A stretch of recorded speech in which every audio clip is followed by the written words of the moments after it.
মুন্সিগঞ্জ জেলা সদরের ৩৩ কিলোমিটার পশ্চিম এবং শ্রীনগর উপজেলা সদরের ৬.৫ কিলোমিটার উত্তর পশ্চিমে অবস্থিত আড়িয়াল বিল বিধৌত এই অঞ্চলটি বাংলাদেশের দ্বিতীয় বৃহত্তম বিলাঞ্চল।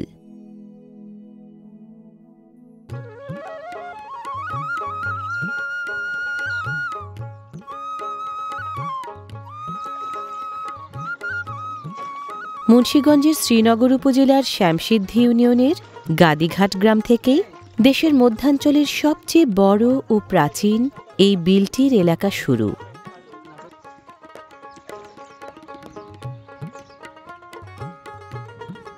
ধারণা করা হয় এই আড়িয়াল বিল পুরনো পদ্মা নদী ও ব্রহ্মপুত্র নদের পরিত্যক্ত খাল। আড়িয়াল বিলের বুক থই থই পানিতে ভরা থাকে আষাঢ়, শ্রাবণ ও ভাদ্র মাসে। শুকনো মৌসুমেও পর্যাপ্ত পানি থাকে এই বিলের খালগুলোতে।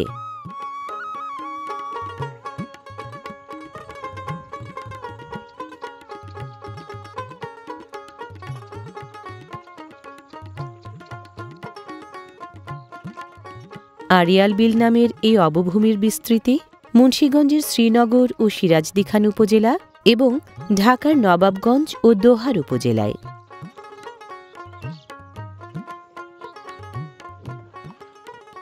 শুকনো মৌসুমের আড়িয়াল বিলে ভিটা নামের উঁচু জমিতে নজর কাড়ে মিষ্টি কুমড়া সহ নানা রকম শস্যের আবাদ।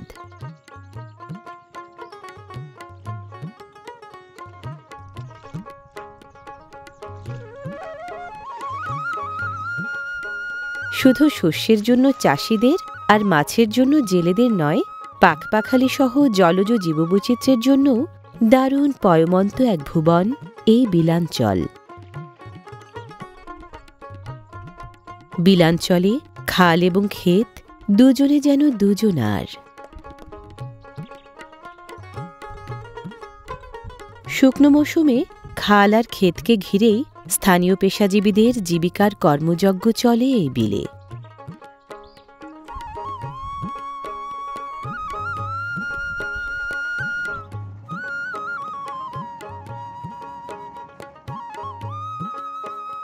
পূর্ব পশ্চিমে ২৬ কিলোমিটার দীর্ঘ, উত্তর দক্ষিণে ১২ কিলোমিটার প্রশস্ত সূর্য দীঘল এই বিলাঞ্চল পানি ও পলির গুণে দারুণ শস্য শ্যামল।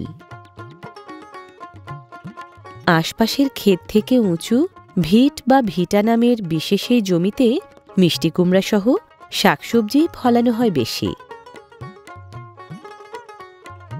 ভিট বা ভিটার কচুরিপানা পচানো মাটিতে ফলন খুব ভালো হয় বলে আড়িয়াল বিলে মিষ্টি কুমড়া ফলানো হয় কম বেশি ১৪৫ হেক্টর জমিতে।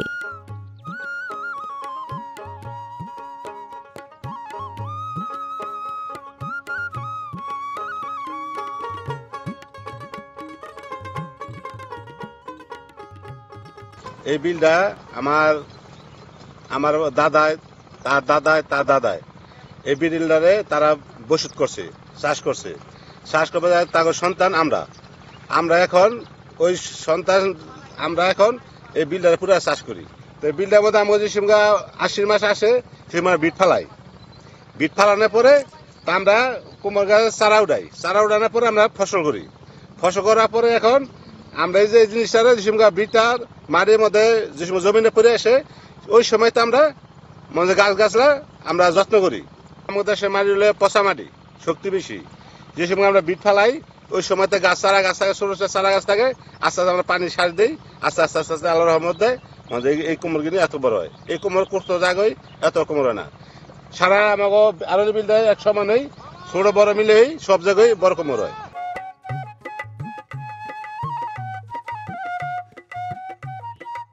উর্বর মাটি আর উপযুক্ত আবহাওয়া থাকায় কুমড়া চাষে খুব বেশি পরিচর্যার প্রয়োজন পড়ে না এখানে।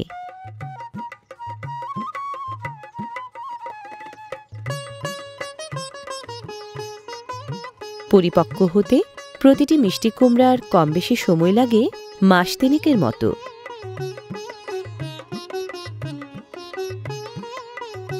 বড় আকারের ও লম্বা আকৃতির এই মিষ্টি কুমড়ার আঞ্চলিক নাম চৈত্রালি কুমড়া। স্থানীয় বাসিন্দাদের কেউ কেউ মিষ্টি কুমড়াকে মিষ্টি লাউ বলেও ডাকেন।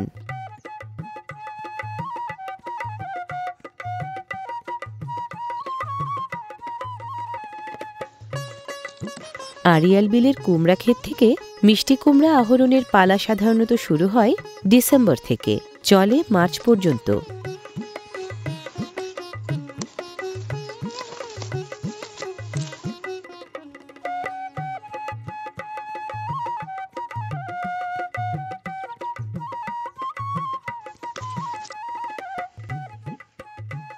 বেশিরভাগ মিষ্টি কুমড়া আকারে যেমন বড়, তেমনি ওজনদার, গড়িয়ে গড়িয়ে তাই স্থানান্তর।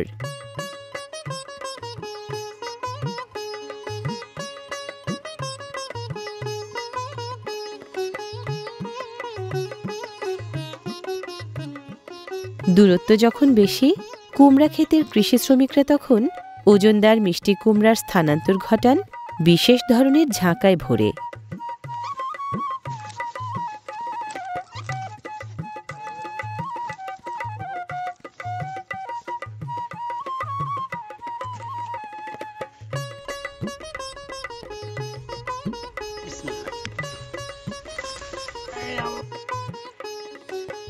ধারণা করা হয় এখানে মিষ্টি কুমড়ার আকার এত বড় হওয়ার মূল কারণ মাটির পুষ্টিগুণ ও প্রাকৃতিক পরিবেশ।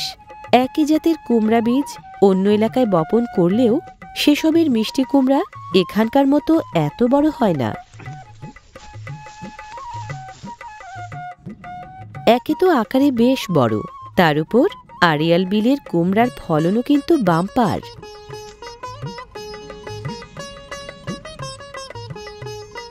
মিষ্টি কুমড়ার আবাদ বেশ লাভজনক। প্রতি বিঘা জমিতে মিষ্টি কুমড়া ফলাতে যে পরিমাণ টাকা ব্যয় হয়, বাজার দর স্বাভাবিক থাকলে সাধারণত তার 2 থেকে 3 গুণ টাকা আয় হয়।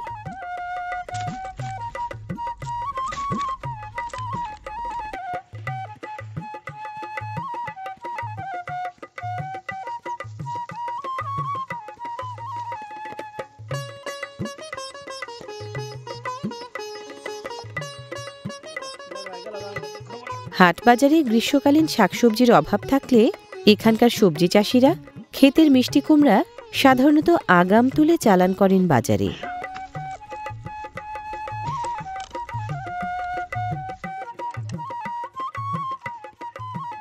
কৃষি শ্রমিকদের ব্যবহার করা বিশেষ ধরনের ঝাঁকাগুলো অন্য ঝাঁকার তুলনায় বেশি ছড়ানো, বড় আকারের একাধিক মিষ্টি কুমড়া বহন করা যায় এতে।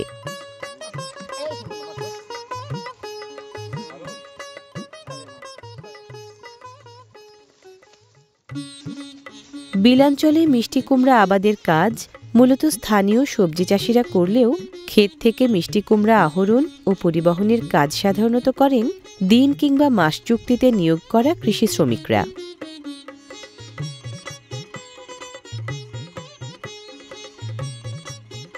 মিষ্টি কুমড়া আহরণ ও পরিবহনের কাজ করতে কৃষি শ্রমিকরা এখানে আসেন কাছে ও দূরের নানান জায়গা থেকে।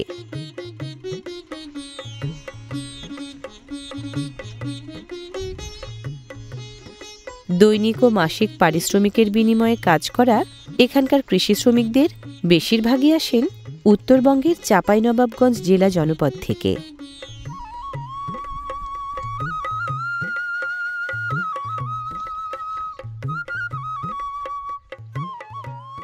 উঁচু নিচু বন্ধুর পথ পেরিয়ে কৃষি শ্রমিকরা মিষ্টি কুমড়ার ওজনদার বোঝা ভিটা নামের ক্ষেত থেকে বয়ে নিয়ে যান কাছে দূরের খাল পাড়ে।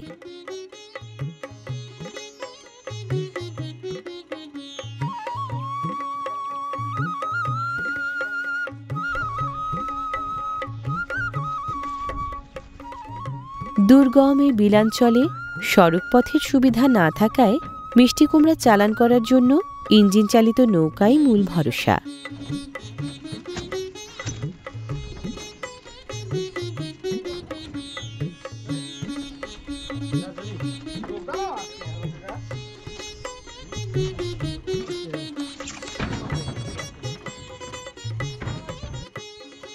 দৈনিক পারিশ্রমিকের ভিত্তিতে নিয়োজিত কৃষি শ্রমিকরা মিষ্টি কুমড়া আহরণ ও পরিবহনের কষ্টসাধ্য কাজ এখানে সাধারণত করেন কম বেশি 500 টাকার বিনিময়ে। শ্রমিক স্বল্পতা থাকলে পারিশ্রমিক বাড়ে 700 থেকে 800 টাকা পর্যন্ত।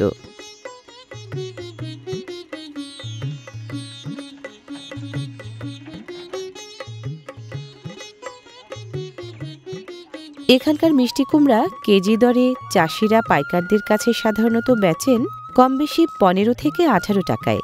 পাইকাররা আড়তে খুচরা বিক্রেতাদের কাছে বিক্রি করেন 20 থেকে 24 টাকায়, আর খুচরা বিক্রেতারা হাটবাজারে ক্রেতাদের কাছে বেচেন 40 থেকে 50 টাকায়।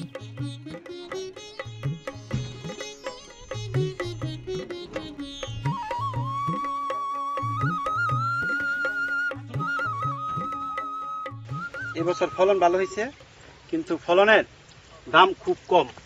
ফলন অনেক সুন্দর হয়েছে, কিন্তু দামের কারণে আমরা অনেকটা পিছিয়ে পড়ে গেছি। চালান পাবো না, প্রায় 3 লক্ষ টাকার মতো খরচ করছি, এখানে 2 লক্ষ টাকা বিক্রি করতে পারবো না। 2 লক্ষ টাকা বিক্রি হবে না, এতে আমরা হতাশায় আছি। কিভাবে আমরা চলুম? কখনো লাভ, কখনো ক্ষতি। লাভ ক্ষতির এই বাস্তবতার মাঝেই এখানকার চাষিরা প্রতি মৌসুমে যোগান দেন সর্বনিম্ন 10 কেজি থেকে সর্বোচ্চ 90 কেজি ওজনের বড় বড় মিষ্টি কুমড়া।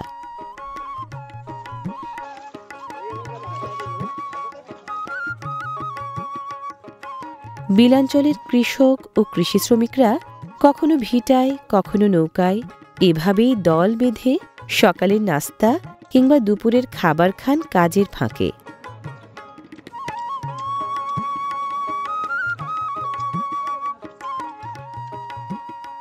আড়িয়াল বিলের সাথে যুক্ত 4টি উপজেলার 20টি ইউনিয়নের প্রায় 70টি গ্রাম জনপদ। সেসব গ্রামের বাসিন্দা আর বহিরাগত কৃষি শ্রমিক মিলিয়ে প্রায় 10 লক্ষাধিক মানুষের জীবন জীবিকার রসদ যোগায় এই বিলাঞ্চল।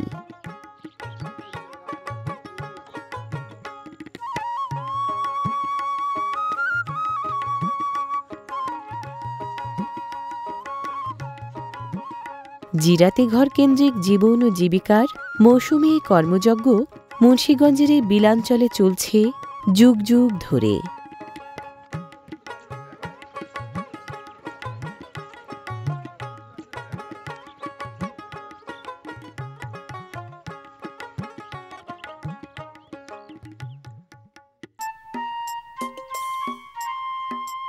চাষযোগ্য এই বিলাঞ্চলের মোট আয়তন প্রায় 136 বর্গ কিলোমিটার।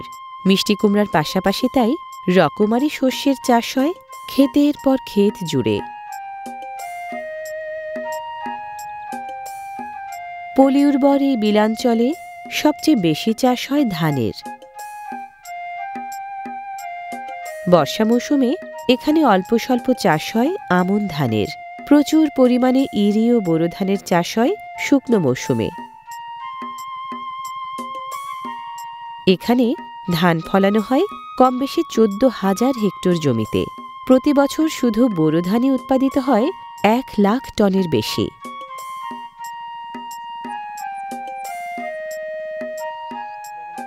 এখানকার চাষিদের বেশিরভাগই বর্গা চাষি, সংখ্যা এরা লক্ষাধিক।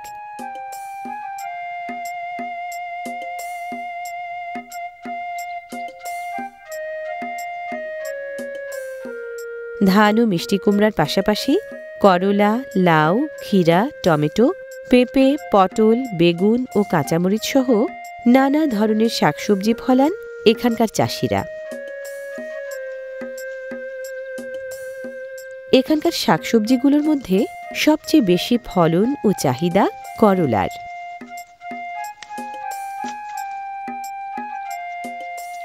বিলাঞ্চলের প্রতি শতক জমিতে স্থানীয় জাতের করলা সাধারণত ফলে 80 থেকে 100 কেজি, আর উপসি জাতের করলা 120 থেকে 180 কেজি।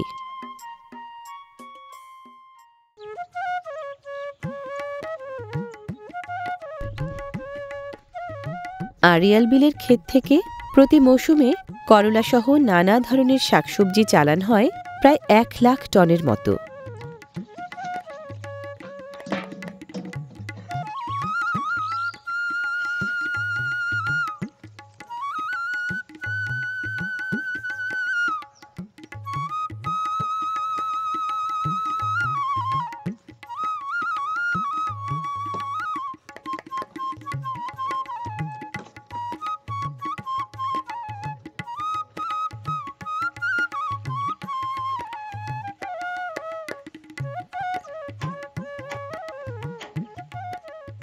উৎপাদিত কৃষিপণ্য বাজারজাত করার ক্ষেত্রে যাতায়াত ব্যবস্থার বেহাল অবস্থায় মূল সমস্যা এখানে।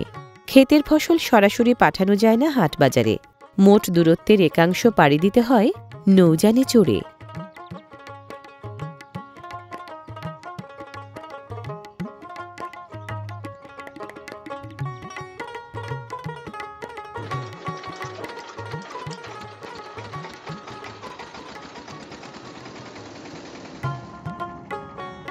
দুর্গম এই বিলাঞ্চলে ওজনদার মিষ্টি কুমড়ার চালান পরিবহনে জলপথে তুলনামূলকভাবে সহজ ও ব্যয়সাশ্রয়ী মাধ্যম।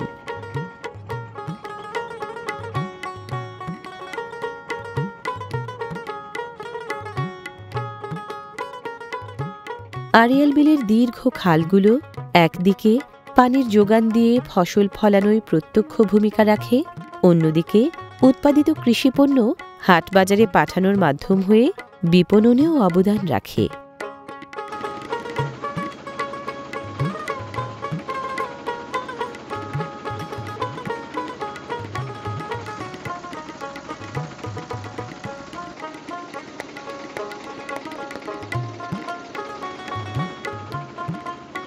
বিলাঞ্চলের ক্ষেত থেকে নৌকা ভরে ভরে মিষ্টি কুমড়া এভাবে হাটবাজারে বেশি চালান হয় ডিসেম্বর থেকে মার্চ মাস পর্যন্ত।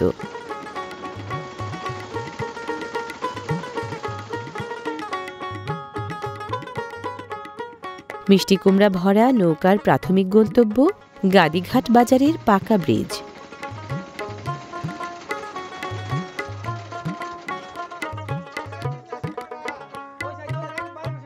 পাকা ব্রিজের গোড়াতেই গাদিঘাট বাজারের ঘাট। বয়ে আনা মিষ্টি কুমড়া খালাস হয় এই ঘাটে।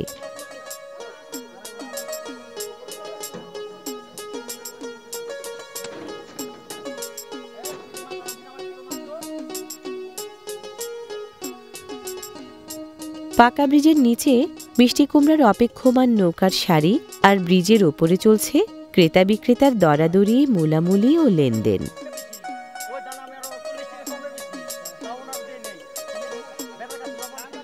পাইকারি দরে পাইকাররা এখানে মিষ্টি কুমড়া কেনেন নগদ টাকায়।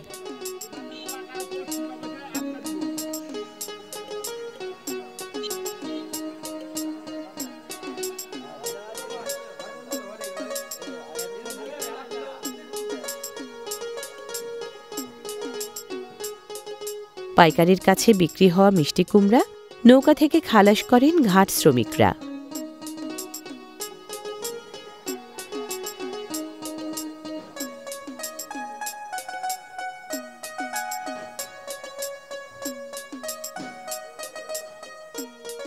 প্রমাণ সাইজের ওজনদার মিষ্টি কুমড়া কেউ খালাস করেন খালি মাথায় বয়ে, কেউ বা ঝাঁকায় ভরে।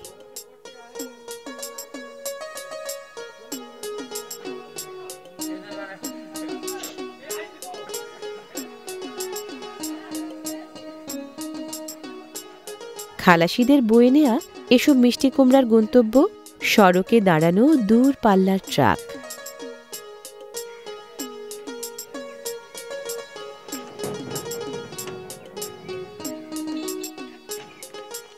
পাকা ব্রিজ সংলগ্ন এই গাদিঘাট বাজার থেকে ট্রাক ভরে ভরে মিষ্টি কুমড়া চালান হয় ঢাকার মিরপুর ও কাউরান বাজার এবং সাভার, নারায়ণগঞ্জ, ফরিদপুর, মাদারীপুর ও চাঁদপুর সহ দেশের নানা গন্তব্যে।